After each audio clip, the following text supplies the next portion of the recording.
RTS Info, Laurence Milazevich. Le groupe Disney prévoit de supprimer un total de 32 000 emplois dans ses activités liées au parc d'attractions. Ceci au cours du premier semestre 2021. En septembre dernier, Disney a déjà annoncé la suppression de 28 000 emplois aux États-Unis en lien avec la pandémie. Le Covid a en effet conduit à la fermeture des parcs ou à la limitation de leur exploitation. L'Allemagne réclame l'interdiction des séjours de ski en Europe. Le pays prévoit de maintenir ses restrictions antivirus jusqu'au début janvier. De leur côté, les États-Unis, à la veille de la très populaire fête de Thanksgiving, font face à une forte recrudescence des infections. L'Ordre des avocats de Genève se préoccupe de la deuxième vague du coronavirus à la prison surpeuplée de Champ-d'Olon.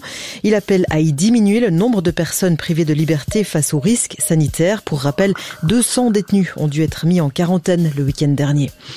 En France, après les annonces, place aux détails. Le Premier ministre Jean Castex explique ce jeudi les mesures d'allègement du confinement exposées l'autre soir par Emmanuel Macron. Il tentera de dissiper les nombreuses zones de flou. De nombreux secteurs, en effet, sont toujours dans l'attente de directives. Les stations de ski espèrent encore pouvoir infléchir la position du gouvernement.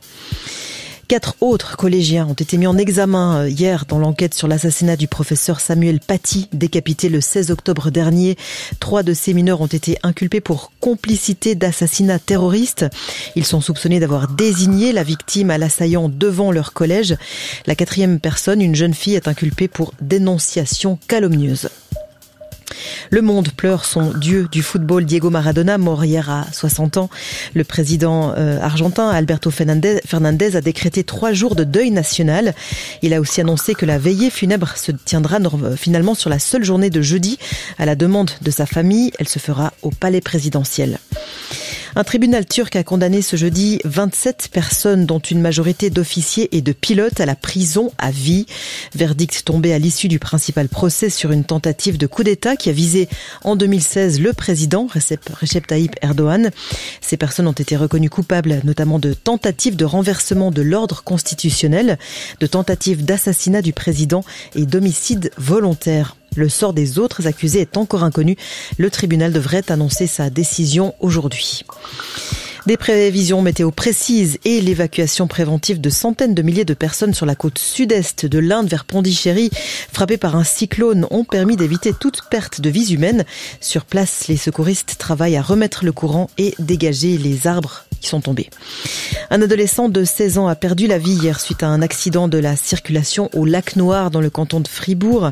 Il était le passager d'un automobiliste de 20 ans qui a perdu la maîtrise de son véhicule pour terminer sa course contre des arbres. La cause de cet accident, les causes doivent encore être établies. Pierre-Yves Walder reprendra les rênes du NIF dès juillet 2021. Il succède à Anaïs Emery, ancienne directrice générale de cette manifestation créée en 2000.